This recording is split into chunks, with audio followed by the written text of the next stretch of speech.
This is your daily dose of all things royal. Welcome back, my gorgeous, good-looking friends.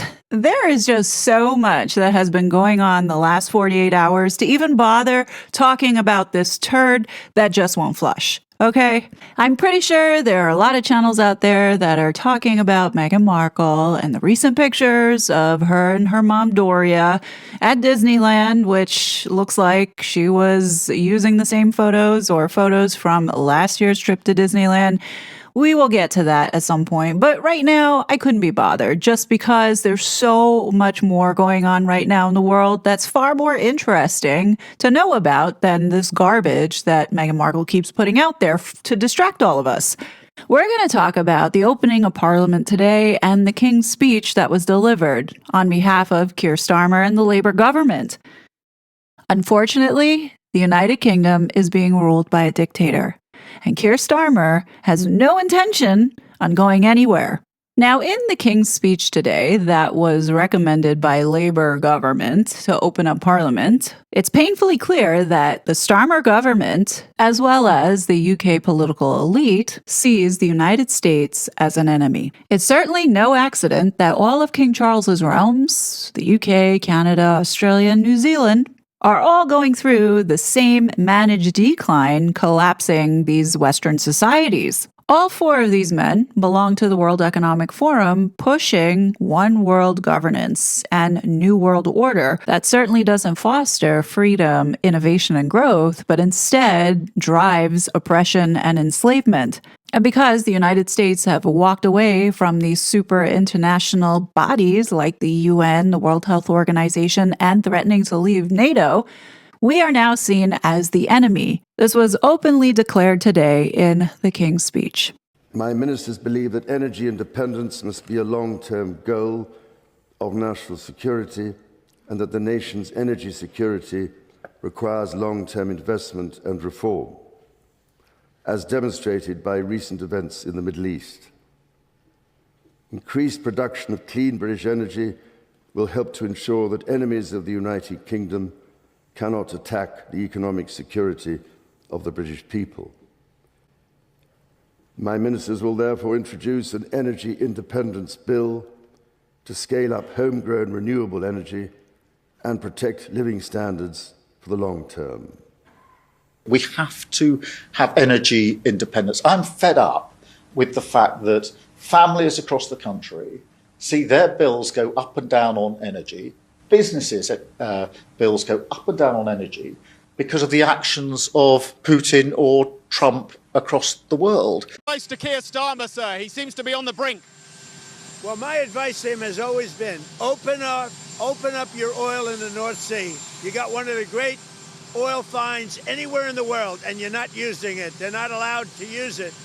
And it's one of the best in the world, among the best oils in the world. Open up your oil in the North Sea and get tough on immigration. Did he stay or go? Europe is being very, very hurt by immigration all over Europe. Did he stay or go? That's up to him. But I've told him from day one, you're getting killed on energy. You're windmilling your country to death. Open up the North Sea. You have one of the greatest sources of energy in the world. Despite for calls by his own party for Starmer to resign, and being one of the most hated prime ministers in history, Starmer refuses to resign. Instead, he's doubling down on the broken promises that he made before getting into office and is planning on taking the UK back to the EU. My ministers will introduce legislation to take advantage of new trading opportunities, including a bill to strengthen ties with the European Union. And if that wasn't bad enough, confirmation now that, yes, they will be putting everybody on digital ID. My ministers will also proceed with the introduction of digital ID that will modernize how citizens interact with public services. Hopefully this concerns everyone, not just the UK. In this speech, they talk a lot about the youth and how vulnerable they are due to poverty as well as hunger. And this is what makes this all so concerning. You have a first world country that has an enormous amount of children who are going hungry. How is that? And a lot of them have to rely on social services. Well, didn't Kissinger say you control the food, you control the population? I think this is where they're going, especially with resetting this whole platform to put everybody onto this digital ID. You can easily see how UK is following in the footsteps of China. And I think part of the reason to push people into this managed decline is to get everybody dependent on the state, because that way people are easier to control. And at this point, you're no longer free. So if you want to go somewhere and you said something on social media, you can't travel. Just like what we're seeing now for this rally coming up on Saturday. People outside of the UK are getting banned to travel to the UK now and won't be let in because they're deemed far right.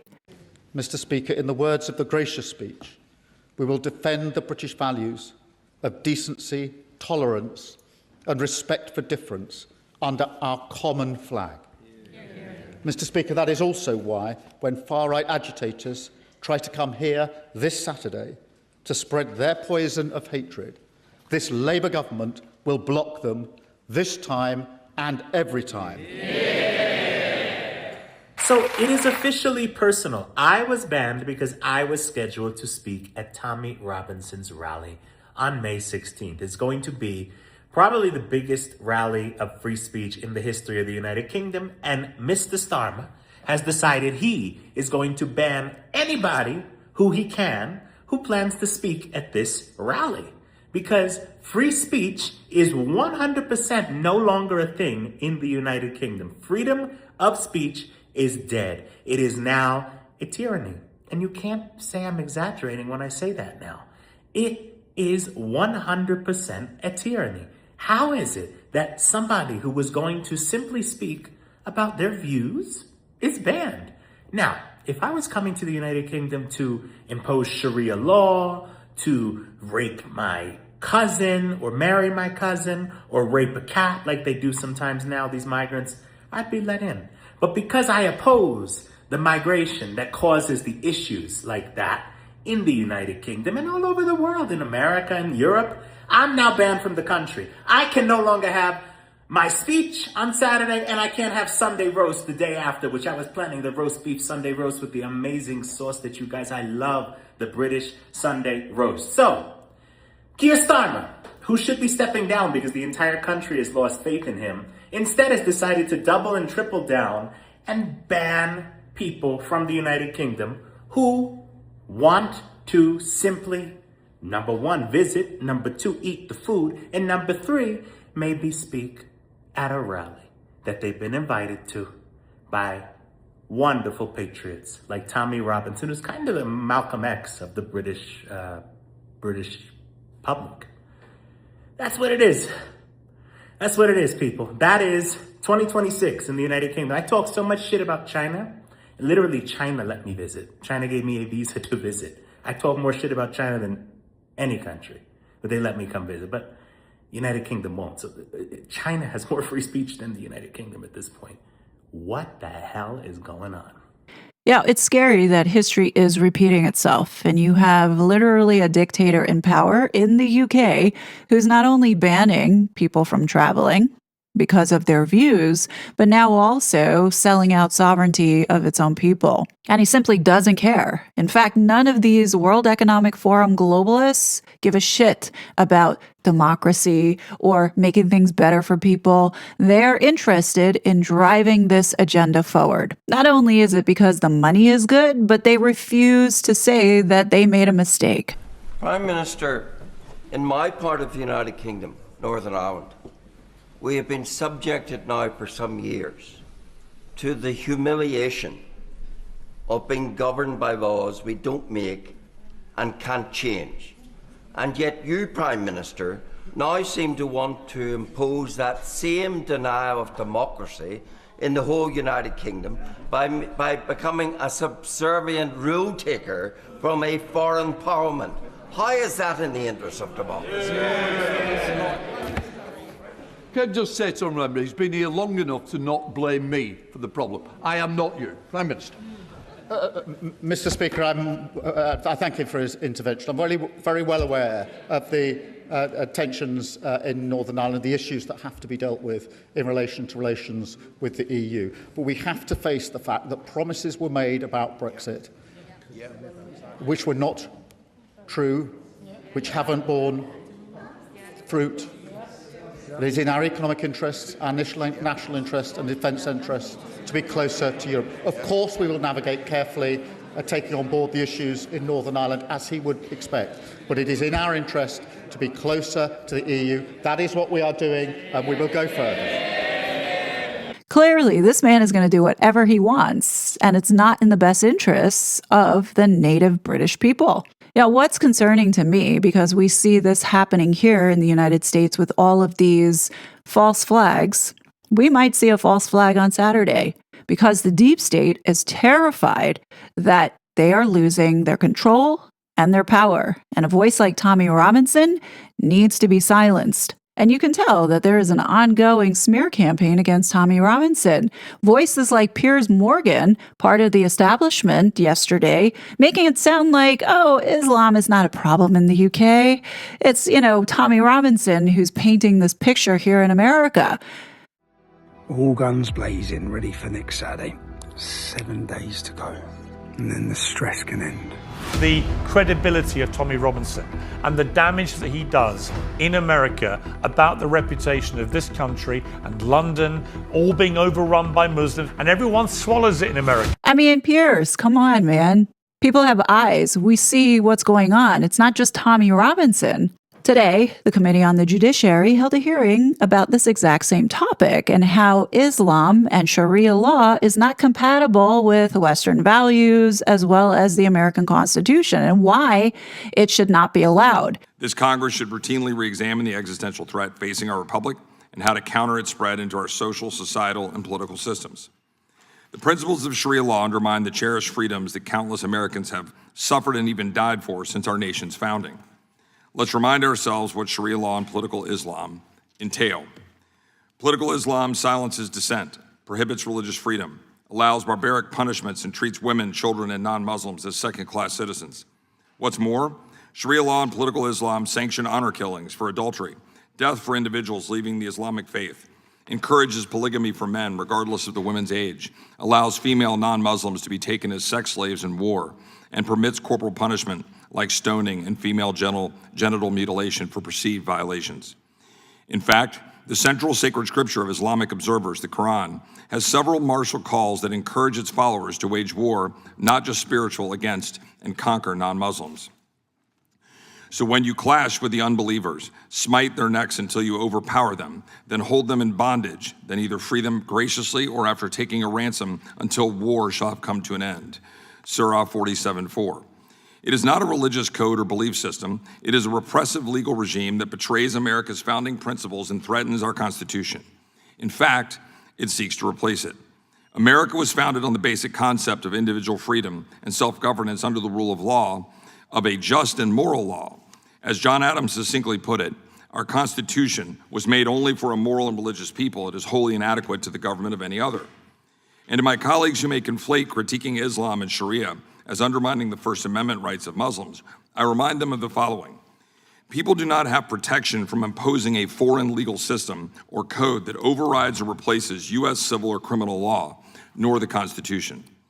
The Constitution begins with we the people. Sharia is the legal code for Islam and is taught to its observers to be abided by and enforced. As Robert Jackson, an Associate Justice of the United States Supreme Court, who also served as the Chief United States Prosecutor at the Nuremberg trials, elucidated succinctly how liberty-crushing Sharia was, the antithesis of Western law. Quote, Islamic law offers the American lawyer a study in dramatic contrast. Its striking features relative to our law are not likenesses, but inconsistencies in its source, its scope, and its sanctions. The law of the Middle East is the antithesis of Western law. He was right then, and he would be right today. The radicals pushing political Islam do not want to coexist with America's culture and political order. They want to replace it. But you do not need to take my word for it. Islamists have stated this clearly themselves. Violent jihadist Saeed Qutb, a thought leader of modern jihadists and spiritual mentor for Osama bin Laden, led the Muslim Brotherhood in Egypt and surmised Sharia in his book, Milestones, as follows. In Islam, the meaning of the Sharia is not limited to mere legal injunctions, but includes the principles of administration, its system, its modes. He said, by the Sharia of God is meant everything legislated by God for ordering man's life. Additionally, the Muslim Brotherhood motto reads, Allah is our objective, the Prophet is our leader, the Quran is our law, jihad is our way, dying in the way of Allah is our highest hope. Even groups like the Council on American Islamic Relations, also known as CARE, which masquerades as a peaceful nonprofit advocating for U.S. Muslims and Islam, has a sordid history of collaborating with bad actors, terror groups, and forcing Sharia in America. Omar Ahmad, the co-founder and longtime board chairman of CARE, said of Islam and its role in America, quote, Islam isn't in America to be equal to any other faith, but to become dominant. The Quran should be the highest authority in America, and Islam the only accepted religion on earth. Just as concerning, CARE was named as an unindicted co-conspirator in the 2007 Holy Land Foundation terrorism financing trial. On appeal, United States District Court Judge Jorge Solis upheld CARE's co-conspirator status and ruled that the Department of Justice, quote, produced ample evidence of CARE's association with Hamas. A founding member of CARE's Texas chapter, Ghassan Alashi, was found guilty in 2009 of money laundering, tax fraud, and providing material support to a designated foreign terrorist organization and sentenced to 65 years in prison. What's more is that CARE has long been suspected of harboring ties to the Muslim Brotherhood and Hamas, the terrorist group responsible for the barbaric October 7th, 2023 attacks against our friend and ally Israel. The threat posed by political Islam and Sharia law is not some faraway concern. We can look at Europe to see what happens when nations allow themselves to be invaded and let political Islam infiltrate their society. In France, a recent poll found that 44% of Muslims think compliance with Islamic rules is more important than compliance with French laws. In the United Kingdom, Muslims are increasingly turning to Sharia courts to settle disputes rather than the UK's legal system. There are now 85 Sharia law courts operating in the country. In the United Kingdom, Muhammad is now the #1 most popular baby name in the country. And in Germany, Muhammad is the most popular baby name among people receiving government welfare. Over the past few years, Sharia-based legal institutions have taken root in American communities. And nowhere is this problem worse than in my home state of Texas. Fueled by decades of an unsecured border and expansionist legal immigration policies, Texas has seen a sharp increase in immigration from the Muslim world, with many immigrants trying everything they can to bring Sharia with them. According to a 2026 report by the Middle East Forum, there are approximately 650 Islamic nonprofit organizations based in Texas, and we can see the results. The Kalam Institute, a Deobandi institution and the leading Islamic seminary in America, is based in Carrollton, Texas. Its leaders have been called American Society Filth, have advocated for the killing of apostates, and have supported the taking of sex slaves. In Houston, the South Asian Islamist movement operates a powerful and extensive network that works in direct coordination with the Pakistani regime and Kashmiri terror operatives. An Iranian regime, known as the Khomeinists, operates several mosques in Texas and supports a number of pro-terror activist groups. In 2024, members of Plano Mosque tried to create their own Islamic enclave governed by Sharia law within the state of Texas, and they called it Epic City. Thankfully, office holders, activists, and private citizens mobilized to try to stop Epic City from advancing for the time being. However, as much of a problem Epic City poses, Sharia has spread to other parts of Texas, attempting to transform the existing legal, cultural, and societal structures of these communities. For example, in January, Texas Tech medical student Mohammed Altaba, whose father is a Syrian imam and ties to the Muslim Brotherhood, bought the Amet Elementary School campus, an abandoned school in Lubbock, and converted it into the Gleaming Unity Center Mosque in 45 days. In March, taxpayer-funded school buses from Humble ISD took more than 30 students from Kingwood to the Islamist Spanish Centro Islamico in Houston, a controversial Dawah center that glorifies the Islamic conquest of Spain, and claims Latinos' roots are in Muslim Spain, and seeks to shape the next generation to view Islam favorably as part of a two-front strategy to expand Sharia's influence in America. Also in March, a report surfaced that the Islamic Center of Haltom City, Texas, had acquired and repurposed the former Christ Way Bible Church, a longstanding Christian site in Texas. The church was purchased by Mul Qura Islamic Foundation, which, according to their own announcements, aims to transform this traditional church into a vibrant Islamic center that will serve our community for generations to come. And just last month in Richardson, Texas, opened Al Amira Plaza, a 125,000 square foot office complex that now functions as a one-stop parallel society where Muslims can fulfill every daily need under strict Sharia-compliant rules with zero pressure to integrate into the surrounding American culture. I could list more examples for hours. Just as alarming, shadow Islamic courts have popped up across Texas. One Dallas tribunal purports to render final judgments on disputes in accordance with Islamic jurisprudence, placing Sharia law above both state and federal law. Both these attempted community transformations and these Islamic courts run counter to Texas values and are repugnant to the American Constitution and our system of laws. The Islamification of American society is not just happening in Texas. America has also seen a concerning resurgence in violent Islamic terrorism. Since the last hearing on this topic in February, there have been 4 Islamic terrorist attacks in a 3-month span, including a naturalized citizen, originally from Sierra Leone, with a prior conviction for attempting to aid ISIS opening fire at Old Dominion University's campus while yelling Allahu Akbar, killing someone during the attack.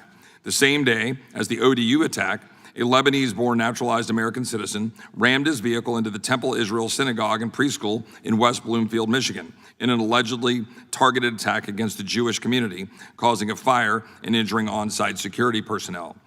2 suspects with stated allegiance to ISIS attempted to detonate 2 improvised explosive devices near the New York City mayor's residence on Manhattan. Both suspects' parents immigrated to the U.S. from the terror-prone countries of Turkey and Afghanistan. And in my home in Austin, a naturalized citizen originally from Mauritania, motivated by extremist ideologies, opened fire on a crowd in Austin, Texas, killing 3 people and injuring several others before being stopped by law enforcement, all while wearing a hoodie with a caption, "Property of Allah."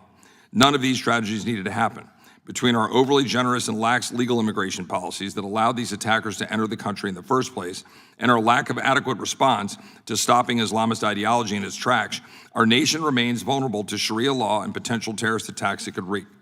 For too long, politicians, scared of being called Islamophobic, have failed to stop the spread of Sharia law and refused to put an end to the ceaseless immigration from the world of people who adhere to it. How many more Americans must die or succumb to Sharia law before we address this critical threat to our safety and our way of life? I've outlined much of what has happened related to Sharia in the 3 months since we had the last hearing in this issue. We cannot wait any longer to take meaningful and decisive action. I believe American citizens are worth protecting. America's Judeo-Christian principles upon which this country were founded is worth defending. And America's founding principles generally are worth preserving. We must act now to stop Sharia law and the threat that it poses to our nation and our Constitution. Distinguished members of Congress, my name is Amy Meckelberg. I'm founder of Rare Foundation USA. I come before you today out of profound love for this country and at great personal cost. For 15 years, I have documented Islam's assault on Europe and its dangerous advance inside of America. For defending Western values, Islam and its left-wing allies marked my family for destruction. They stalked us, they attacked my loved ones' careers, and sent death threats. Today, I travel with armed security. A simple walk, a grocery run, opening my front door, none of it is safe anymore. Islam has taken that from me. The hardest part of this fight, though, has been watching my friends pay the ultimate price. On January 29th, 2025, my friend Salwan Momika, an Iraqi Christian who fled to Sweden to escape Islam, was slaughtered as I watched. Sweden put him on trial for hate speech, for telling the truth about the threat that killed him. Salwan predicted his own assassination. He knew because the Sharia penalty for criticizing Islam is death. A 1,400-year-old war is being waged inside our country. Muhammad, the man that Muslims call their prophet, was a military commander whose mission was to bring the world under Islamic rule. The mission cannot be completed until America falls. Islam is a hostile, totalitarian political ideology using our freedoms to destroy us. To every non-Muslim, it offers 3 choices: convert, submit, or die. It does not stop until every court, every school, and every government on earth is under Sharia. The Muslim Brotherhood turned this imperative into a modern conquest strategy. 2 seized documents, the 1982 project and the 1991 explanatory memorandum, detail their 2-front plan. Build parallel Islamic societies that reject assimilation while their faithful capture our institutions. The Brotherhood wrote the playbook. Today, every hostile Islamic regime and faction is executing it on our soil. Saudi Arabia, Iran, Turkey, Qatar, Pakistan, Hamas, the Taliban. Different countries, different sects, all marching in lockstep towards one conquest. These networks operate more than 8,000 Islamic nonprofits across America, including 650 in Texas alone. They built a parallel infrastructures, mosques, seminaries, school, Sharia banks, Sharia courts, Sharia clinics, charities, media, and political networks. They have no plans of assimilating. Texas and Florida are the Brotherhood's command centers. They are the clearest example of the first strategy: build massive fortresses where Muslims can live cradle to grave under full Sharia. In Texas, terror-tied Imam Yasser Qadi is fighting to build Epic City, a 402-acre Sharia compound marked as, quote, the epicenter of Islam in North America, end of quote. In Katy, an $80 million Sharia compound is rising under Brotherhood operative Main al-Quda, whose family are leading terrorists in Jordan. Hamad Ghazali, named in the 1991 memorandum, recruited Americans for al-Qaeda. Today, he writes curriculum for Islamic school children across North America. Texas taxpayers are able to fund him through school vouchers. Across America, the Brotherhood is buying churches and converting them to mosques. A Lubbock school became a Brotherhood mosque in 45 days. In Dallas, 2 imams who preach hand amputation, sex with captives, and stoning adulterers are suing to seize a Christian megachurch. Garland, Texas hosts the U.S. headquarters of a Pakistani jihadi network that trains hundreds of terrorists, including the recent killer of the West Virginia National Guard member. In Florida, third-generation Brotherhood leader Magda El-Qadi Salah runs a self-contained Tampa enclave. A Houston mosque led by imam appointed by the Iran's supreme leader received $1 million in tax dollars while children pledged allegiance to Khomeini. Another Hamas-supporting Tex mega mosque hosted public school field trips while its imams preached that the fathers and brothers can kill adulterous daughters. Members of Congress, there is a little Muslim American girl right now born in Texas under our Constitution with every sacred right our forefathers fought and died to give her. She will never know any of them. Her own father, imam, and teachers raise her to believe she is worth less than half a man, and Islam's texts command this. If she is beaten, it is her fault. If she is raped, no American courthouse will hear her screams. If she is married off as a child to a pedophile, she will never know it is a crime. She is shielded from her birthright, raised to hate her own country, trained to subvert it. There are thousands like her and growing fast. This war's second strategy captures our institutions and cultures from within. Their operatives have penetrated our State Department, our courts, our school boards to subvert the Constitution and replace it. Hamas, doing business as CARE, has trained 50,000 lawyers, they boast of this, journalists, filmmakers, influencers to embed Islam and rewrite our history. When we object, they scream Islamophobia. Their super PAC floods our elections, mosque-run voter drives. Besides me is 15-year-old Marco Hunter Lopez. He will tell you how the Muslim Brotherhood student arm founded in Texas by Yasser Qadi's father is targeting Texas children. For speaking out, Marco's safety was threatened. Our nation's leaders are failing our children. Member of Congress, the American people are awake. Washington is not. We must choose the Constitution of the Quran, America or the Caliphate, freedom or submission. There is no middle ground. Thank you for your testimony, Ms. Mecklenburg. Ms. Tyler, I'll give you some extra time, okay, and to make sure it's fair. I will now recognize Mr. Hunter Lopez for his 5 minutes. Chairman Roy, Ranking Member Scanlon, and distinguished members of the subcommittee, thank you for the opportunity to testify today. My name is Marco Hunter Lopez. I am a 16-year-old sophomore at Wiley East High School in Wiley, Texas. I've been invited to speak regarding an incident that occurred on February 2nd on my campus in a widespread effort across Texas and the nation. Last year as a freshman, I founded the Republican Student Club because I wanted to foster a space for students who share the same values. What should have been a simple act of student leadership became a prolonged battle against school administrators who treated my group differently from every other club on campus.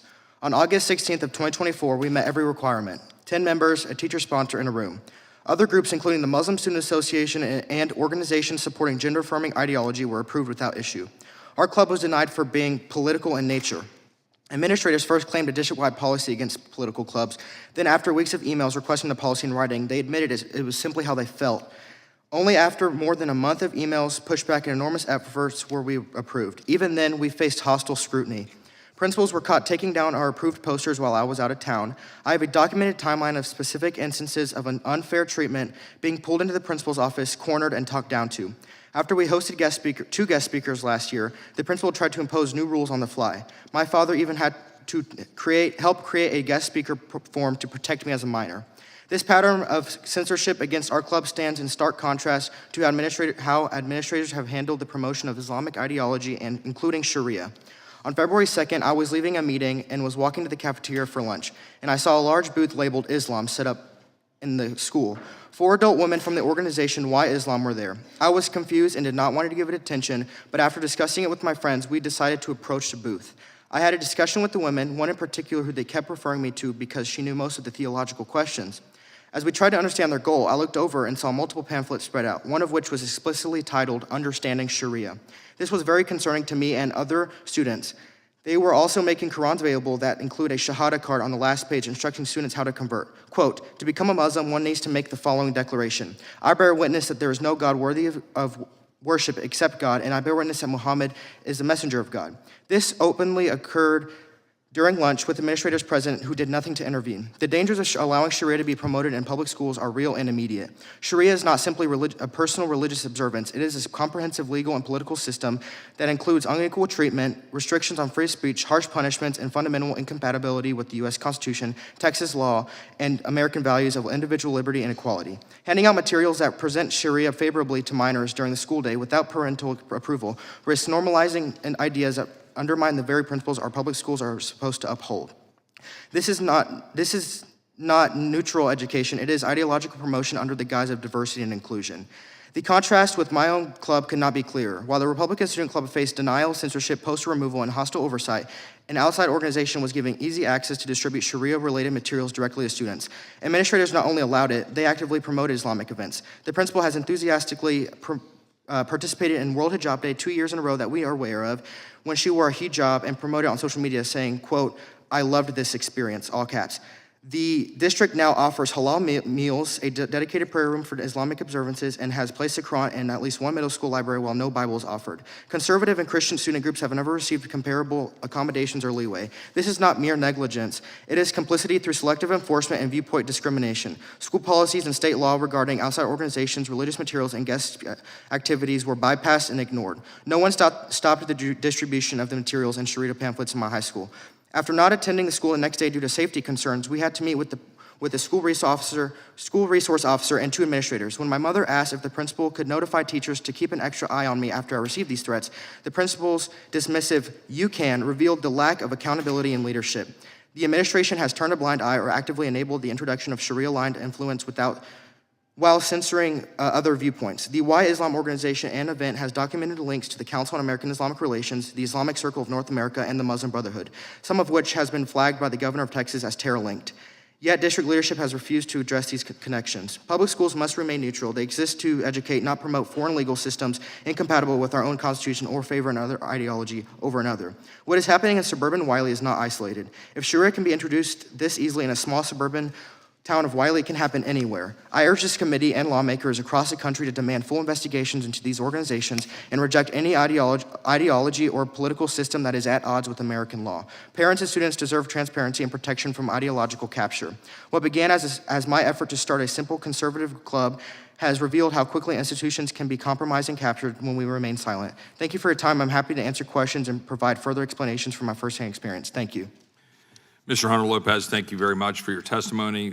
Thank you for your courage in coming up and testifying. I believe you're the first minor in this Congress to testify in the Judiciary Committee, and we appreciate you coming forward. Ms. Tyler, you'll have a very liberal 5 minutes for your time to keep things balanced. You may proceed. Good morning, Chairman Roy, Ranking Member Scanlon, members of the subcommittee. I am Amanda Tyler, Executive Director of Baptist Joint Committee for Religious Liberty. As a constitutional attorney and Baptist Christian, I'm honored to be here to offer testimony about how targeting individuals and groups based on religion violates our country's constitutional commitment to religious freedom for all. In this 250th year of American independence, our country has the opportunity to reaffirm the foundational values that unite our diverse people.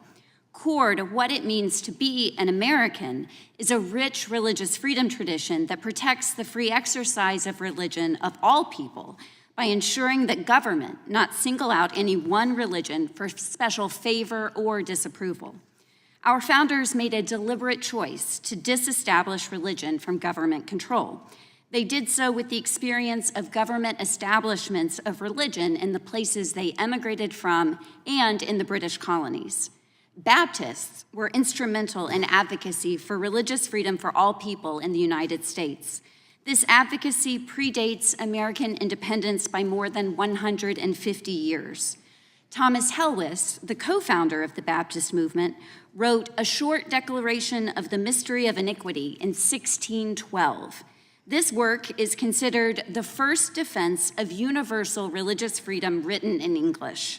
In it, Helwys wrote to King James I about the importance of freedom of conscience of all people, including Muslims. Quote, "For men's religion to God is betwixt God and themselves. The king shall not answer for it. Neither may the king be judge between God and person. Let them be heretics, Turks, Jews, or whatsoever. It appertains not to the earthly power to punish them in the least measure." As this history informs us, religious liberty is a fundamental commitment, and it should protect all religions. As recently as last year, the U.S. Supreme Court reiterated that the clearest command of the Establishment Clause is that the government may not officially prefer one religious denomination over another, nor pass laws that aid or oppose particular religions. Anti-Muslim government action violates that clear command. Even proposed legislation targeting a particular religion can undercut our fundamental religious freedom by perpetuating harmful stereotypes and misinformation about Islam and Muslims. We have seen government initiatives that manufacture an imaginary threat of Sharia as a way of sowing anti-Muslim fear in the past. Unfortunately, today we are seeing a resurgence, nationally and particularly in my home state of Texas, of such efforts. Efforts like these misunderstand Islam and Sharia, which means the path to water, and refers to the religious principles that guide Muslims in their beliefs and actions. This broad denigration of Sharia directly impacts approximately 1% of the US population. Particularly at a time of rising political violence, targeting groups based on perceived differences threatens to exacerbate tensions and contribute to a culture of fear, discrimination, and violence. The Institute for Social Policy and Understanding published its annual National Islamophobia Index at the end of 2025. It found a sharp increase in the degree of endorsement of anti-Muslim stereotypes compared to previous years. It also found that Muslims are the religious group most likely to report experiencing religious discrimination and the only religious subgroup in which a majority reported such discrimination. This includes social discrimination among peers, as well as structural discrimination, such as employment, immigration proceedings, and healthcare. Almost half of Muslim families with children in K-12 schools reported their child was bullied for their religious identity, twice as much as the general public.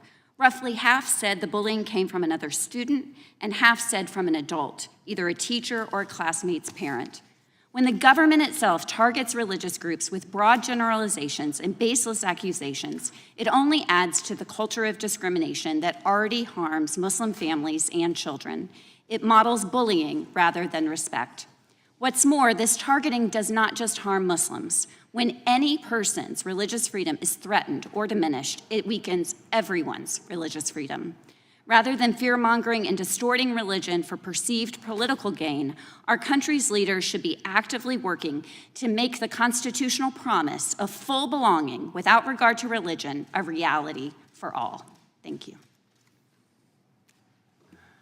Well, thank you, Ms. Tyler. You just nailed it right on 5 minutes. So you didn't even get to take the extra time that I was trying to offer you, but I appreciate it. I will now recognize the gentleman from North Carolina for 5 minutes of questions. Thank you, Mr. Chairman, and thank you for calling this important hearing to discuss the threat of political Islam We're blessed to live in a country. Excuse me. So I'll recognize the gentleman from Missouri, Mr. Otter. Thank you, Mr. Chairman, and thank you, Mr. Chairman, for holding this very important hearing. Ms. Tyler, you represent the Baptist Joint Committee for Religious Liberty. That's correct. Do you believe fundamentalist Islam values religious liberty? I'm not here. I'm not here to Okay, talk about theological positions. How about the Muslim Brotherhood? Do they value religious liberty?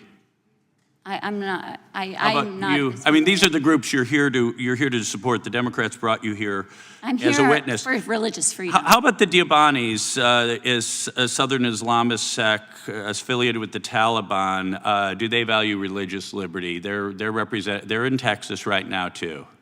I'm not familiar. Yeah. with that Okay. group. How about the Barlavelis, South Asian Sunni Islam sect? They're in Texas too.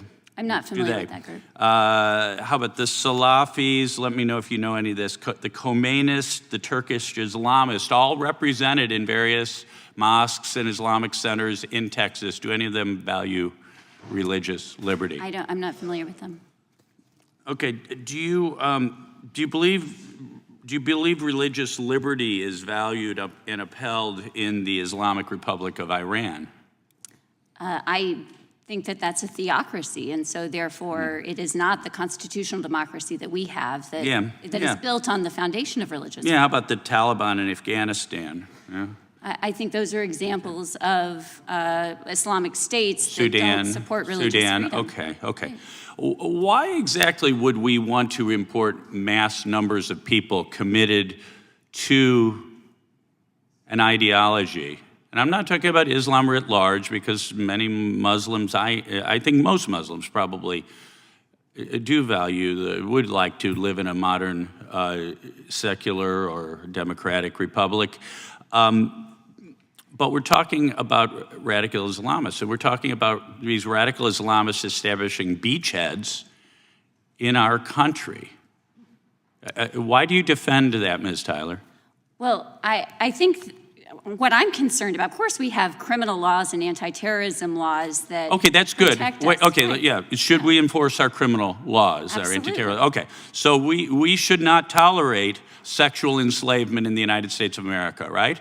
I think our criminal laws protect against that. Good. How about honor killings for a young woman who dishonors her family in some way? That should be against the law in the United States of America. As we discussed earlier, murder is illegal no matter the justification. Stoning for adultery, right? Correct. Child marriage, pedophilia, right? Those are against criminal law in the United Female States. circumcision is illegal under federal law right now. That's right.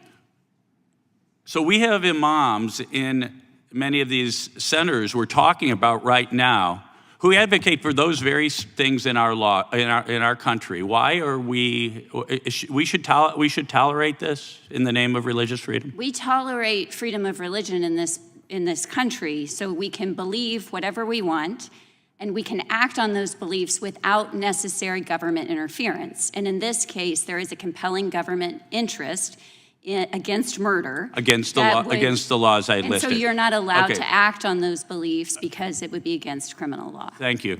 Ms. Mecklenburg, I believe that tolerating these beachheads of radical Islam in our country is literally civilizational suicide. And I think we've seen Islamist terrorist attacks in this country already. And we're seeing in many cases a lack of assimilation, not by generally people who immigrate on their own, work as a computer engineer or in agriculture, what have you, but rather when they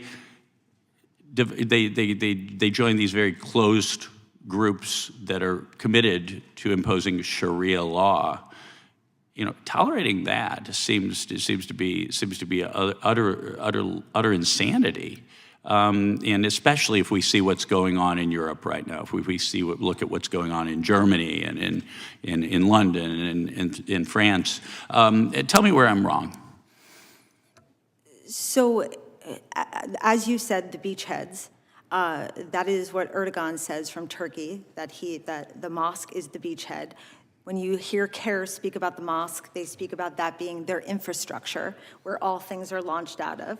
They are having these closed societies. The goal is, and that's why you'll see with most mosque expansion projects happening in Texas, they are expanding and they are making these enclaves where all things emanate from that mosque. And if you see, and you look in Germany, as you were just talking about, Erdogan had sent hundreds of imams to head up the mosques that were from the Turkish government, that a lot of them were then found out to be spies. And we're seeing in this country, whether it's Saudi Arabia, whether it's Iran, they're all sending their proxies here. And then they're coming and they're having the closed societies, and they are the beachheads, as you said. Thank you. I yield back, Mr. Chairman. I thank the gentleman from Missouri. I now recognize the gentlelady from Washington. So this next speaker, I chose to leave this clip in here because I want you to see both sides of the coin. This Democrat, like the rest of the Democrats in this hearing, all had the same talking points. And I think that once you see one of them, you've seen all of them. So, you judge for yourself. But I think it's important to be fair and balanced so you can understand where both sides of the house are coming from. In this case, with the Democrats, it's all about freedom of religion and freedom of speech. Now they're defending it. Yeah, and almost all of them today said that this hearing was a waste of time. I mean, they really don't care that there are people in this country who wish death upon Americans. Like, you can't make this stuff up. Thank you, Mr. Chairman. I have a lot of respect for the chairman of this committee. We work together on a lot of issues, but it is bizarre to me to listen to this hearing. Honestly, now we've suddenly made all mosques the beachhead of terrorism across the country. This is a very important religion around the world, and certainly here in the United States. Islam is a very, very important religion. And I go to Mr. Cohen's comments about why we're holding this hearing again. This is a redo, by the way. We've done this before.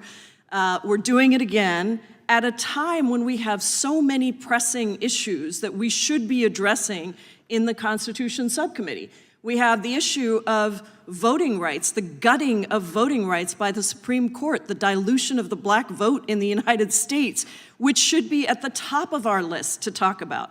We have the unconstitutional war in Iran that has now cost at least $29 billion of taxpayer money that we have not had a single hearing on.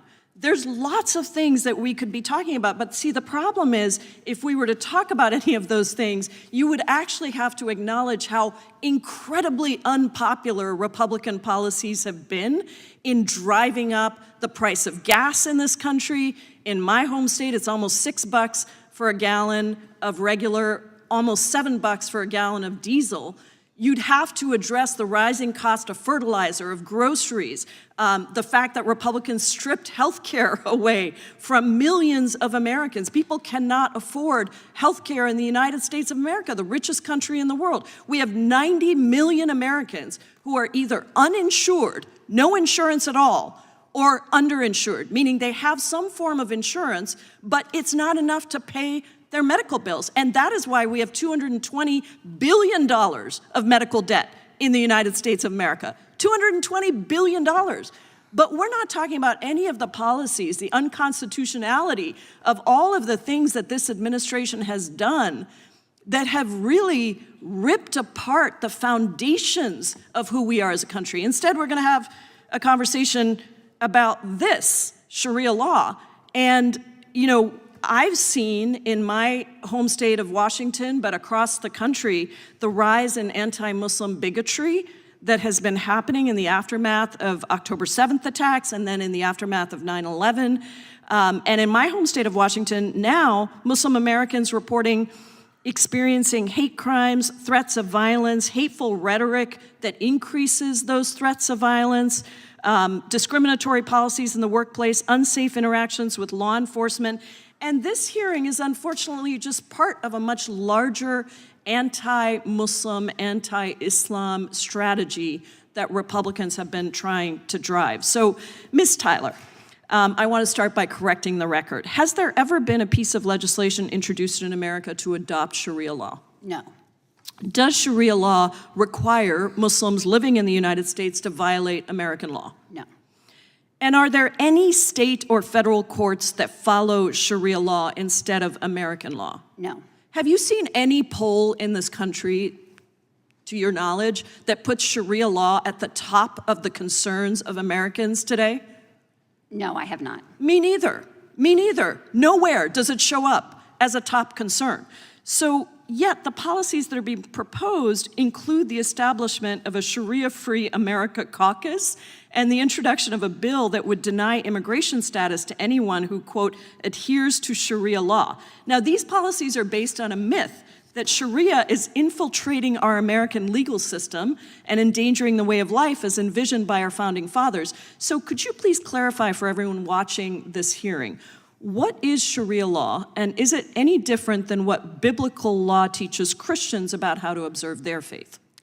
So Sharia is translated or understood to mean the path to water, and it refers to the religious principles that guide Muslims in their beliefs and actions. So it's a set of rules on how to pray and dress and fast and other dietary restrictions. And in that way, it's very similar to other kinds of religious laws that Christians or Jews or members of other faith communities follow to guide them in how they practice their religion. In many religions, there are extreme and violent sects that don't represent the vast majority of observance of the faith. You've done some work documenting the rise of extreme white Christian nationalism and its influence in deadly shootings in Charleston, Pittsburgh, and San Diego. But I don't see any of my colleagues on the other side creating a caucus to attack Christianity or introducing a bill that would ban Christians from entering the country. Instead, they want the 10 Commandments to be posted in every public school, and we have Trump administration officials like Secretary Hegseth openly declaring that, quote, America was founded as a Christian nation and remains a Christian nation in our DNA. What does that tell us about what's really going on? Well, I see all of these actions that we're talking about today as singling out one religion for special scrutiny and to denigrate a lot of the stereotypes that have been repeated here today, to take the actions of a few and extrapolate that that's what somehow all Muslims believe. When we would never, as Christians, say that, for instance, like the killer at Mother Emanuel AME Church, who claimed that he was there because of his religious beliefs, we wouldn't say that that extrapolates to all Christians. And so it is a double standard and a very harmful one that causes violence and discrimination against our Muslim neighbors. Thank you, Mr. Chairman. Mr. Lopez, you're a 16-year-old sophomore at Wiley High School. Did you ever imagine that your high school in Texas, of all places, our great state of Texas, of course, would become a breeding ground for pro-Sharia material and Islamic conversation? I would never imagine that we would have a hearing questioning the legitimacy of terror-linked organizations going to schools. I would never believe we would have this, but that's the America we live in, and it's a sad situation. Do you think there's an incongruency in the way you are treated as a Christian in your school, and the juxtaposition of that in the way that your school is welcoming Sharia law and Islamic doctrine? Yes, there's a clear double standard. It's a shame that we are here today, and I'm sorry that we have failed you, but this is why we have this caucus, because we're going to make sure that we get this right and everybody is treated fairly regardless of your race, religion, or creed. To some people in this room, what I'm about to say may sound a bit controversial, but it's not controversial because it's true. America is a Christian nation. We're founded upon Christian values. Our founders believed that our rights did not come from government, but they came from God. Those ideals shaped our institutions, our culture, our laws, and the very moral foundation and fabric of what I know is the greatest country in the world. Now, America is also a country that welcomes people from all backgrounds of every culture and faith. That's actually what is a part of our greatness. And as somebody like me that fought in combat to ensure that anyone could come to this nation and believe what they want to believe and believe in the First and Second Amendment rights, I welcome that more than you could ever believe, because I laid my life down on the line to ensure that that would happen. But let's be clear about something. Assimilation to American values and ideas matter. When we begin importing belief systems and cultural values that are fundamentally incompatible with the principles that build this nation, we should not be surprised when the social fabric begins to fray. Let me be clear. This is not hateful. This is not racist. This is not xenophobic. And I can show, I'm not racist. I've been black for like my whole life, for like 44 years. I say that Sharia law has no place to usurp our Constitution in these United States of America, and especially in our schools, and especially in our public institutions.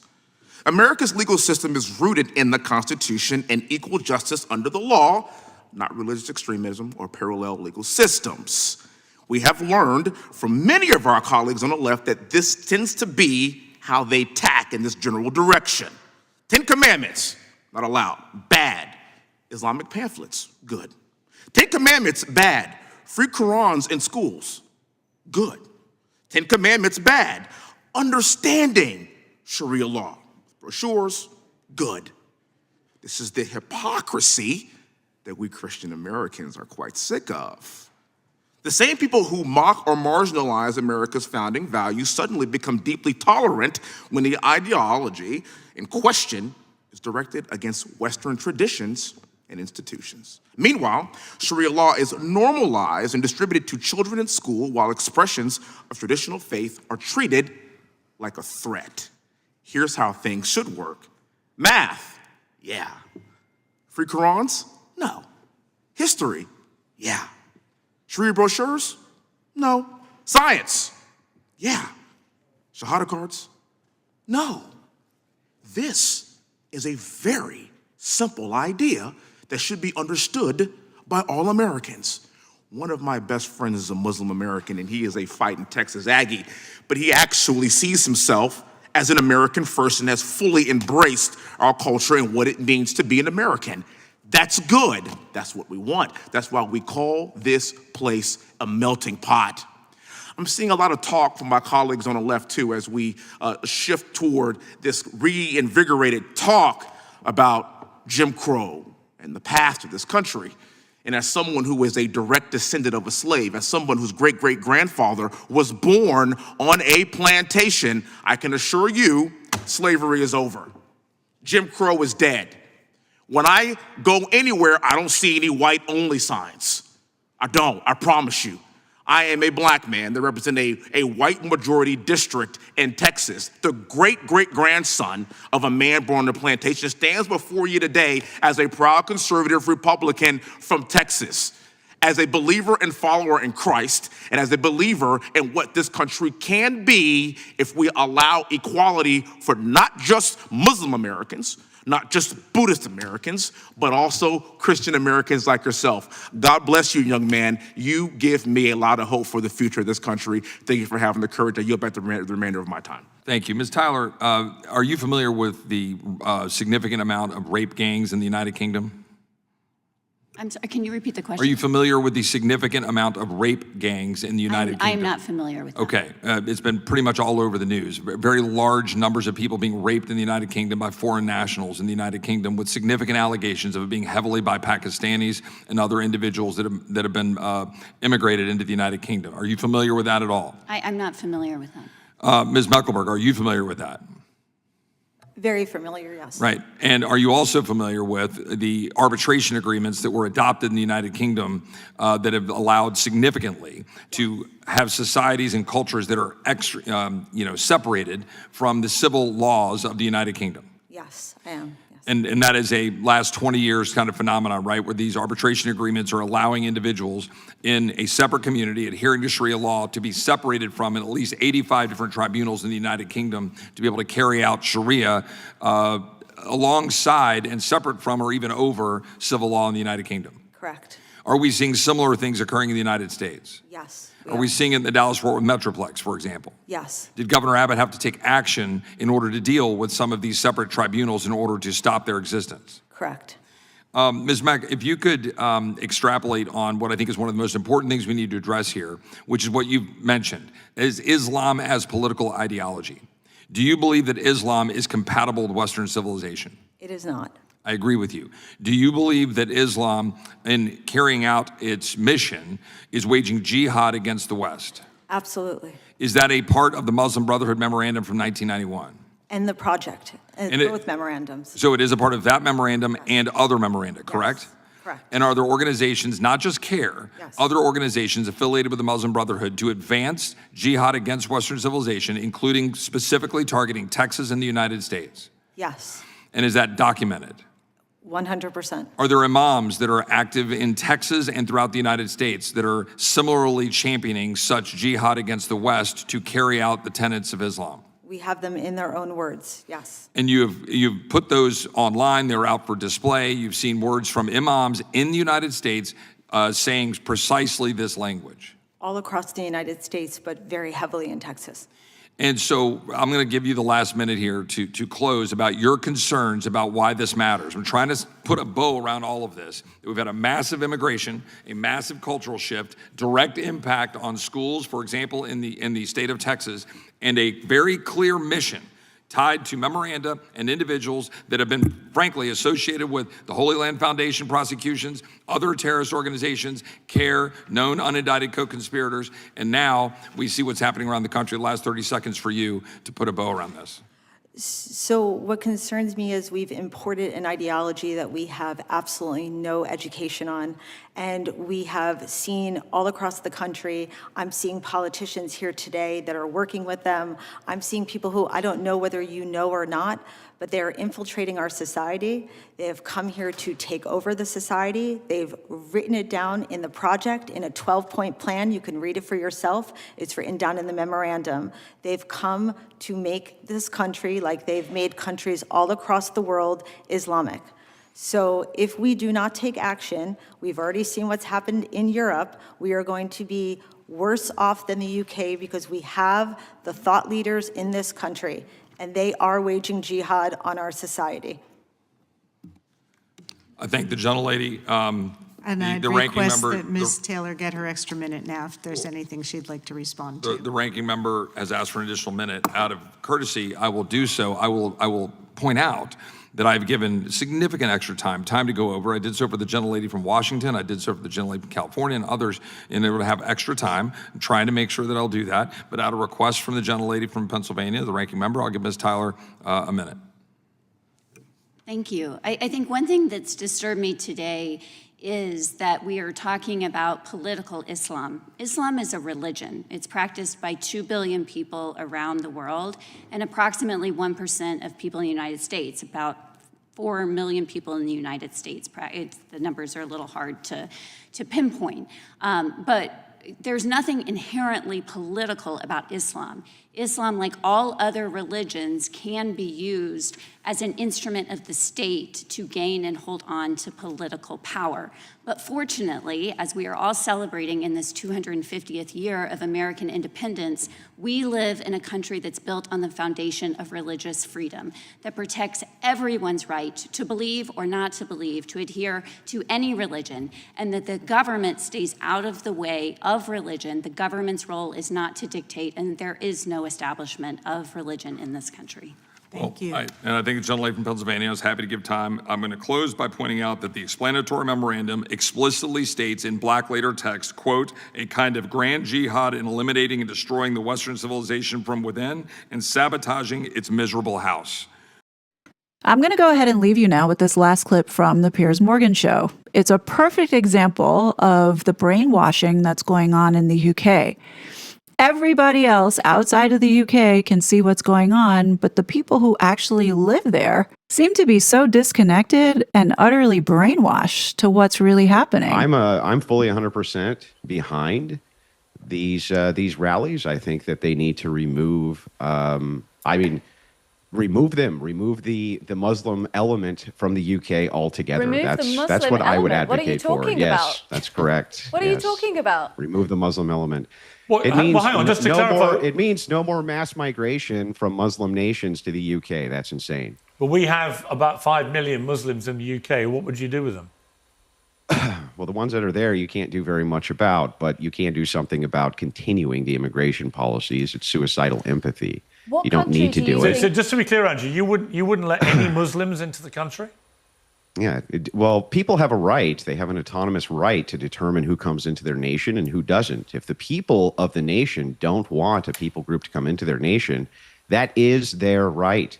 Just like it's the right of people in Muslim nations to make those determinations for themselves as well.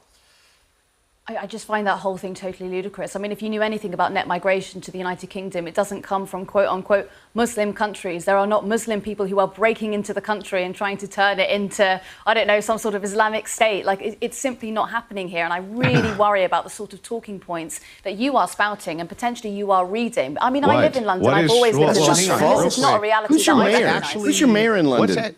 What's actually incorrect, though, about... Yeah, Sadiq Khan. And what about it?